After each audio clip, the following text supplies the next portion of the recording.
So you guys in the UK may be wondering, what is a Bundt cake? Well, it's all about the tin. A Bundt is a ring-shaped cake made in a special tin that creates a beautiful standout masterpiece.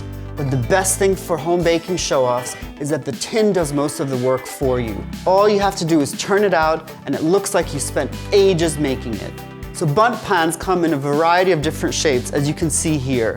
From fancy cathedrals to swirly spirals to the traditional Bundt pan that we're going to be using for the cake today.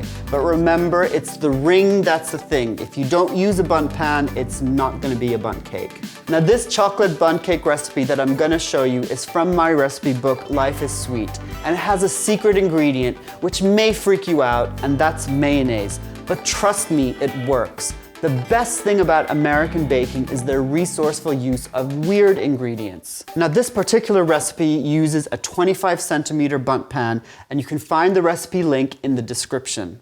Preheat your oven to 175 degrees and then prepare your tin by lightly greasing with butter and dusting with flour. Start by sifting together your dry ingredients. So that's 270 grams of plain flour, 1 1/4 teaspoons of bicarbonate of soda, half a teaspoon of baking powder, and 1/4 teaspoon of salt. Now a top tip is make sure any raising agent you're using is within its use by date. Otherwise your cake may struggle to rise. So I'm going to put this to one side and I'm going to get on with mixing my wet ingredients. So to mix everything, I'm going to be using a freestanding mixer with the paddle attachment, but you can use a handheld electric whisk if you'd like. So into your mixer bowl, pour in 295 ml of buttermilk. You can get this easily at most supermarkets nowadays in the cold milk section. Then add 70 grams of cocoa powder, 2 large eggs, 160 grams of caster sugar, and 165 grams of soft light brown sugar. This is really to add a hint of caramel flavor. Also add 1½ teaspoons of good quality vanilla extract. Please don't use vanilla flavoring or else your cakes will have a slightly artificial taste to them. Okay, so now for the mayonnaise.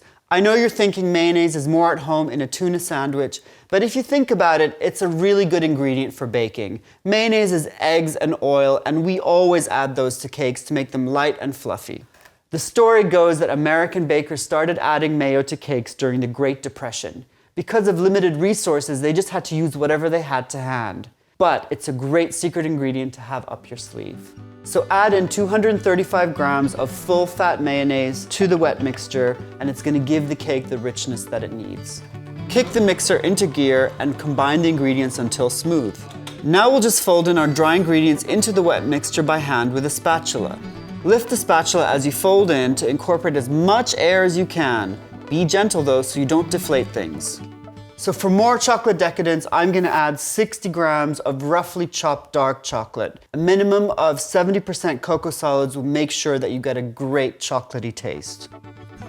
And that's it, your batter's done. It couldn't be easier, and I promise you the cake will look like you've worked a lot harder when it's finished. Pour all this wonderfully chocolatey cake mix straight into your Bundt pan, but be careful not to pour it down the hole. Always fill your cake to a maximum of 2/3 full to leave a lot of rising room.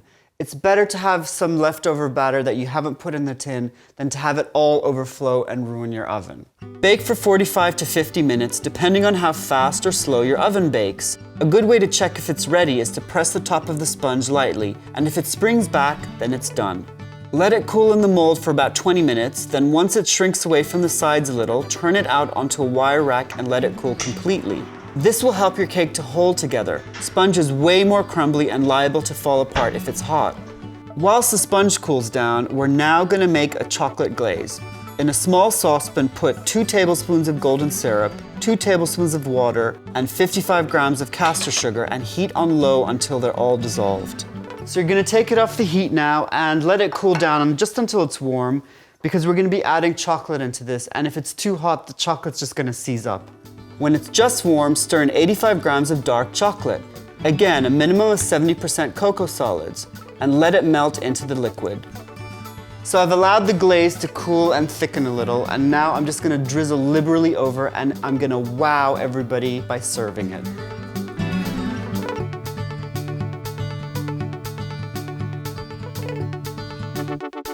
If you've somehow resisted demolishing this cake in one go, then tweet us a pic at Hummingbird Bakery or post a pic on our Facebook page.